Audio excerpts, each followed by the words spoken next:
Bradley Chubb, will he practice today? Yeah, he'll be listed as limited. How did Fant come out of yesterday? Good. Everybody else will be listed as full. With Bradley, do you have to weigh the 17-game season versus, in other words, weigh that against trying to get him to just this game, this Sunday? Do you have to look at the big picture? Yeah, but you make that decision all the time. We're always going to do what we think is best for the player and what's best for the team. It's the Giants' run game, whether it's Saquon or Devontae Booker. What are your plans for that? And especially after Devontae, what he did last season against you guys. Yeah, two good backs. Obviously, the return of Barkley will be mixed in there. They do a good job of run blocking. They're committed to the run.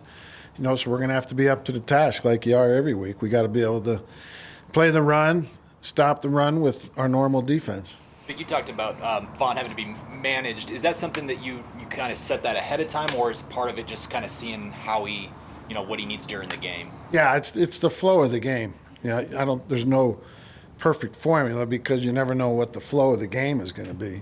For example, if you're getting some 3 and outs on defense, you can play them all. If they're moving it on you, getting some 7, 8, 9, 10 play drives, and then your offense goes 3 and out, and then you're right back. The flow of the game has a major bearing on that. Vic, when watching the tape on Daniel Jones last year, where did you maybe see the biggest growth from him over last season and also this preseason as well? Yeah, he's only played in one of the preseason games this year, but did play extensively in that game. I just think the guy's got good talent, and he's getting more and more comfortable with the new offense. He's suffered through what a lot of the teams that had changes in their coaching staff, whether it be the entire staff or the offensive staff, of losing the offseason last year in the limited training camp. But his talent is very visible, and his control of the offense is very visible. Any adjustments to playing on the East Coast, Eastern time zone you made this week? No. The kickoff is at 4:25. So You tend to downplay when coaches or players have been somewhere else, but Pat's probably pretty familiar with a lot of their rosters, so do you think he's bringing a little more this week? Just a little bit. It's been more here and there just because this has been the next game now for however many months. So, but there's been a lot of turnover on that roster since he's been there. What have you seen from Mike Purcell since he's been back healthy, and what sort of impact has he had on the rushing defense? Yeah, he looked good. I think he's back to being 100% healthy. And you're right, he's a major player for us in the run game. And he's done good when he's been in there, and hopefully he'll continue that. Last week you mentioned Surtain having to learn 3 spots. What parts of that are totally foreign to him? Probably, anytime he's not playing corner. Because when you're playing the 5th DB or the 6th DB, those really are essentially linebacker positions that you're putting a DB in there for. So when you're playing zones, he has to learn how to play zones that corners have no idea how to play.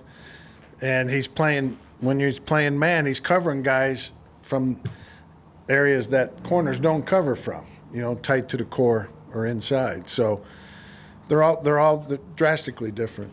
In your experience calling defenses, you've had some defenses that were among the league leaders in takeaways and others that weren't. So what has been the difference between those two types of units in terms of getting takeaways? Yeah, over 36 years, you're going to have some of those.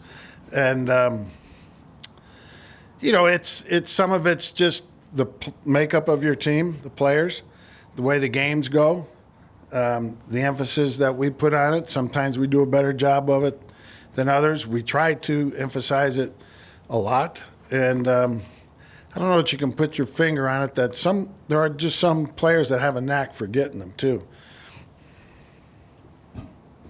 Portland's week gone, Vic, and is that going to determine how this week of practice goes on how he's used on Saturday? Probably a hard guy to keep off the field. Yeah, it's really gone good here. I think the last 14 days or so, it's really turned the corner.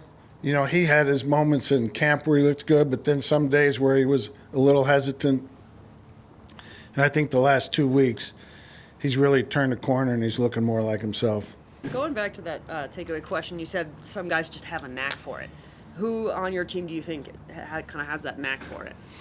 Well, I would think, Justin Simmons has come up with a fair amount of interceptions the last 2 years.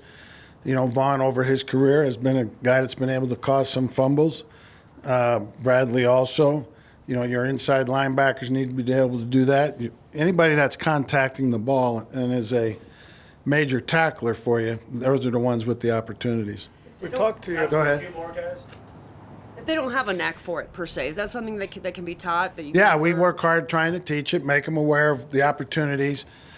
When there's an opportunity to get it and show it to them on tape and emphasize it, stress it, and hopefully it sinks in and they have that ability. We've talked to you about all the top corners you got on your roster. You lose Mac McCain. I mean, have you found there is a cornerback shortage around the league, and that's one reason why you want to make sure you're set and filled? There definitely is a cornerback shortage around the league, you know, because every team needs 3 of them, counting your nickel as a starter. So that's 3 times 32. That's 96. And then when you go into the 6th corner bucket, you know, you add to that. So if you know, you're talking about 100 and some players that can be classified as starters at the corner position in one way or the other, and there's not enough of them to go around. Is it more surprising that there aren't enough good corners, or that there aren't 32 maybe good quarterbacks in the NFL?